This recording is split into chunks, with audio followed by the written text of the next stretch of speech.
প্রিয় শিক্ষার্থী বন্ধুরা, এটা হচ্ছে তোমাদের ওএমআর। তো দেখো এখানে এসএসসি, এইচএসসি, ডিআইবিএস পরীক্ষা 2000। এখানে তোমাদের ব্ল্যাঙ্ক থাকবে, ফাঁকা থাকবে হয়তো। তোমরা এখানে কী করবে, 25 সাল লিখে দিবে, ঠিক আছে? 25।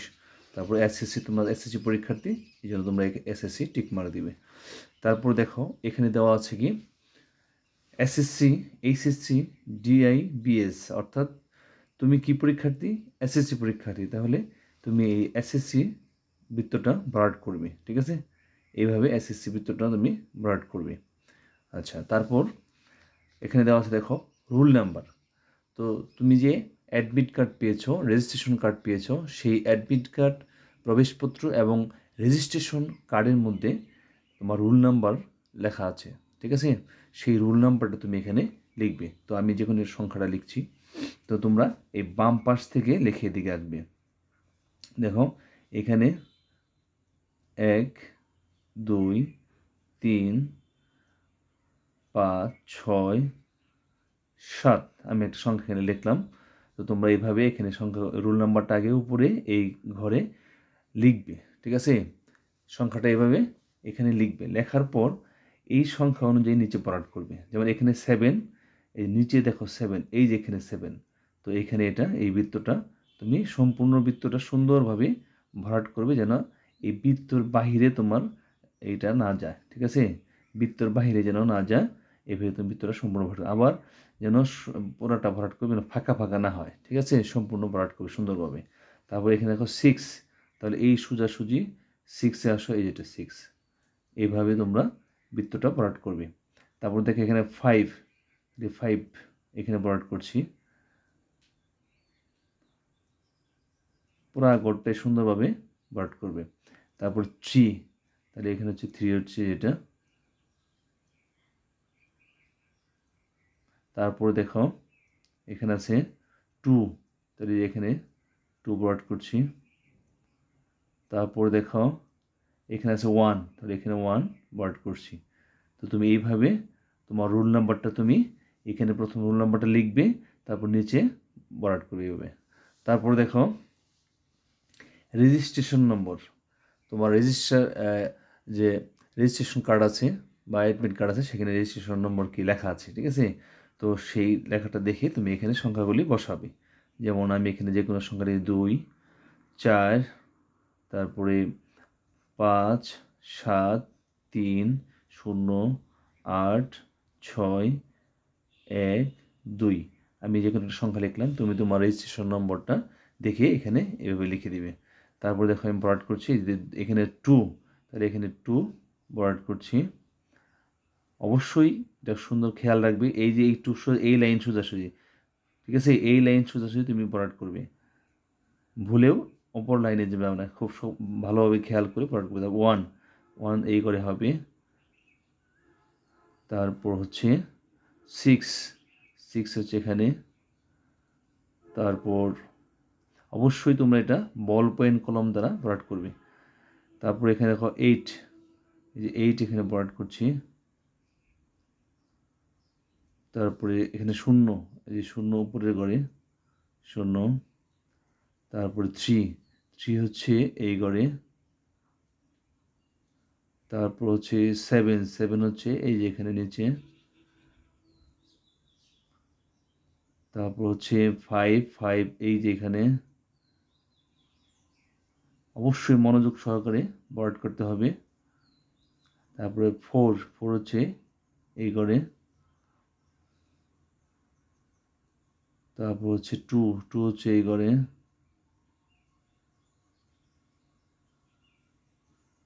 আচ্ছা, এই রেজিস্ট্রেশন নম্বরটা আমরা ভরাট করলাম। এখন দেখো এখানে বিষয় কোড। তুমি যে পরীক্ষাটা দিবে, যে সাবজেক্ট, যেদিন যে সাবজেক্ট পরীক্ষা দিবে, সেই সাবজেক্টের কিন্তু বিষয় কোড আছে, ঠিক আছে? সো সেই সাবজেক্টের বিষয় কোডটা তোমরা এখানে লিখে দেবে। তো আমি এখানে 135 একটা লিখে দিলাম, একটা নাম সংখ্যা। তোমরা তোমাদের যে বইয়ে বাংলার একটা বিষয় কোড আছে, ইংরেজি একটা বিষয় কোড আছে, গণিতের একটা বিষয় কোড আছে, সেই বিষয় কোডটা এখানে যেদিন যে পরীক্ষা দিবে, যেদিন যে সাবজেক্ট পরীক্ষা দিবে, ওই সাবজেক্টের বিষয় কোডটা কিন্তু এখানে লিখবে, ঠিক আছে? আচ্ছা, তারপরে এখানে 5 থেকে 5 এর নিচে 5 বরাদ করে দিচ্ছি। তারপরে এখানে 3 বরাদ করে দিচ্ছি। এখানে 1 বরাদ করে দিচ্ছি। ঠিক আছে, তো আমাদের এই বিষয় কোডটা বরাদ শেষ হয়ে গেল। তারপর অতিরিক্ত উত্তরপত্রের সংখ্যা, তুমি যদি প্রথম তোমাকে যে খাতাটা দিবে ওই খাতা নেওয়ার পরে যদি অতিরিক্ত তুমি খাতা ব্যবহার করো তাহলে সেই সংখ্যাটা এখানে লিখবে। যদি অতিরিক্ত একটা খাতা নেও তাহলে এখানে 1 দিবে, এখানে 0 দিবে। ঠিক আছে, আর যদি 2টা খাতা ব্যবহার করো এখানে 2 দিবে, এখানে এখানে 0 দিবে। 3টা খাতা ব্যবহার করলে 3 দিবে, এখানে 0 দিবে। ঠিক আছে, এরকমভাবে অতিরিক্ত যতটা খাতা তুমি ব্যবহার করবে অত সংখ্যাটা এখানে লিখবে। তো এখানে 1, তাহলে এটা 1টা বরাদ করে দিচ্ছি। তারপরে এখানে 0, এখানে 0টা বরাদ করে দিচ্ছি। এইভাবে তোমরা অতিরিক্ত উত্তরপত্রের সংখ্যাটা বরাদ করে দিবে।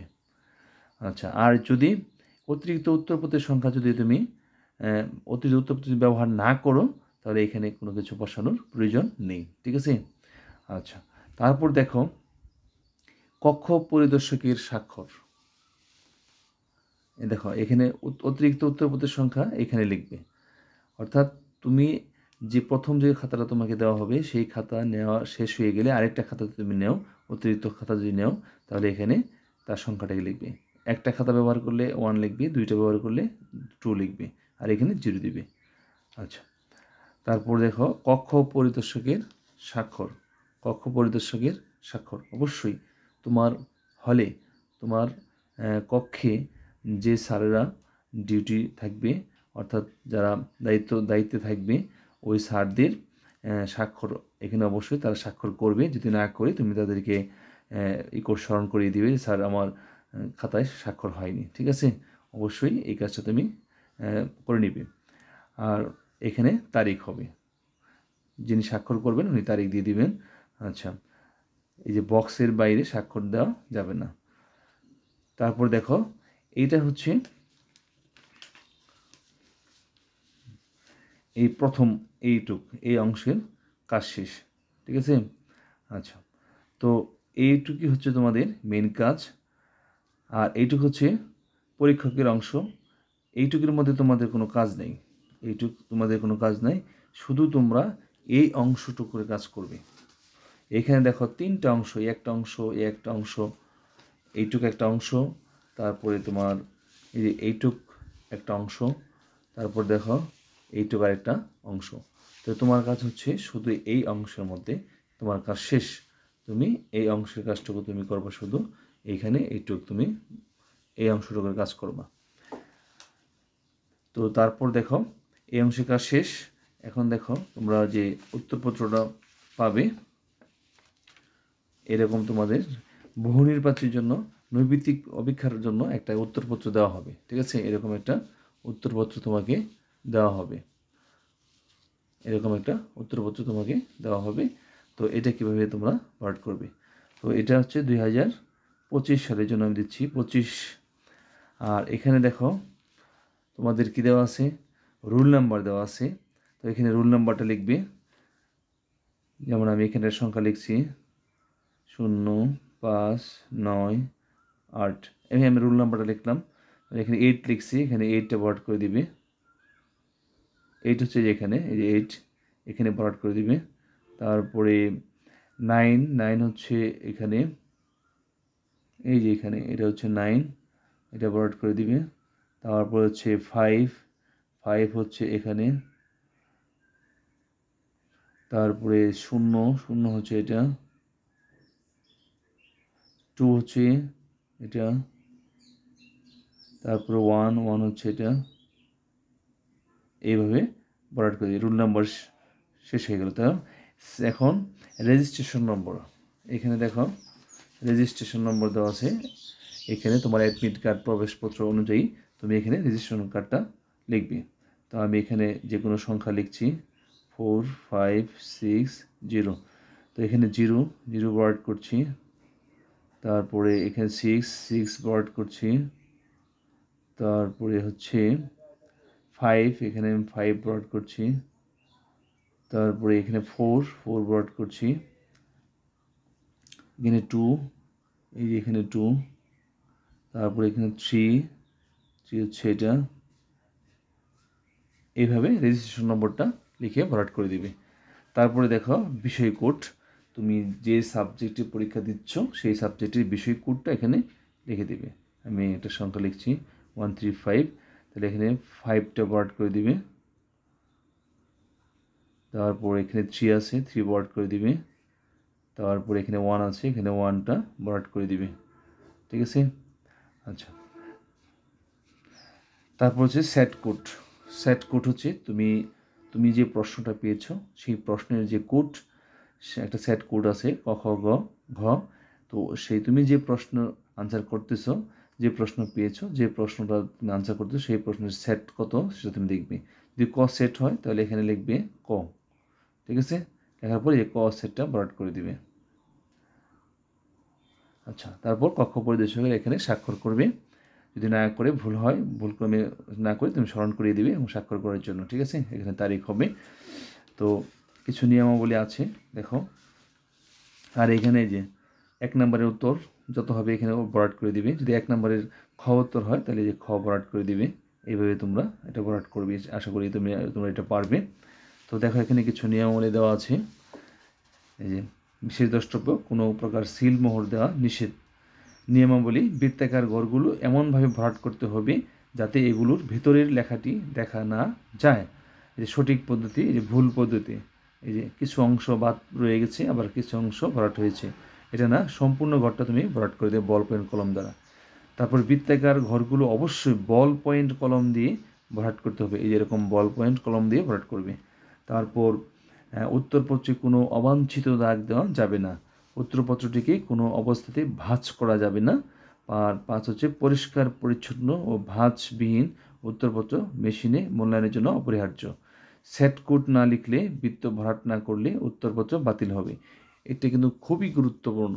তুমি এখানে যদি সেট কোডটা না লেখো, এই যে এখানে দেখো ক খ গ ঘ 4টা সেট আছে, এই সেট কোডটা না লিখলে কিন্তু মানে উত্তরপত্র কী হয়ে যাবে, বাতিল হয়ে যাবে। এই খুব সতর্কতার সাথে এই সেট কোডটা তোমাকে অবশ্যই দিতে হবে।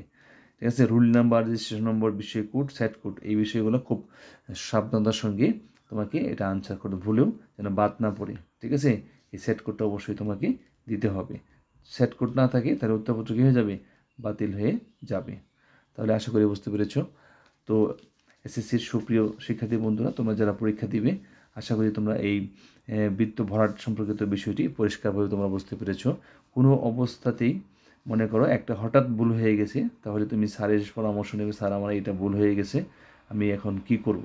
তো স্যার তোমাকে সেই দিক নির্দেশনা দিবে অবশ্যই। কিন্তু তুমি নিজের থেকে কোনো ঘষা এটা তুলবে না, ঘষা মাজা করে তুলবে না, অথবা কেউ এরকম ক্রস দিয়ে আরেকটা ভরাট করে দেবে, এরকম কিছু তোমরা রং কাজগুলি করবে না। হঠাৎ যদি কোনো বিষয় তোমার মিস্টেক হয়েই যা, তাহলে তুমি অবশ্যই কক্ষ পরিদর্শক যিনি স্যার থাকবেন ওনাকে জানাবে, উনি একটা দিক নির্দেশনা তোমাকে দিবে। ঠিক আছে, আশা করি তোমরা বুঝতে পেরেছো। তো আর যদি তোমাদের এখানে কিছু জানার বোঝা থাকে তাহলে তোমরা কমেন্টসে জানাবে, অবশ্যই তোমাদের মতামত জানাবে। তো ভিডিও যদি তোমার ভালো লাগে অবশ্যই কমেন্টসে তোমার মতামত জানাবে। আর কে কোন জায়গা থেকে ভিডিওটি দেখতেছো কমেন্টসে জানাবে আশা করছি। তো ভালো থাকবে সবাই, সকলেই সুস্থতা, দীর্ঘায়ু, সফলতা, মঙ্গল কামনা করি আজকের মতো এখানে শেষ করছি। তোমরা যারা এই চ্যানেলে নতুন রয়েছো প্লিজ চ্যানেলটি সাবস্ক্রাইব করে আমাদের সাথে যুক্ত হয়ে যাও এবং পাশে থাকা বেল আইকনটি অল করে রাখো, যে কোনো ভিডিও পাবলিশ করার সঙ্গে সঙ্গে নোটিফিকেশন সবার আগে তোমার কাছে পৌঁছে যায়। তো আল্লাহ হাফিজ, আসসালামু আলাইকুম রহমতুল্লাহি ওয়া বারাকাতুহু।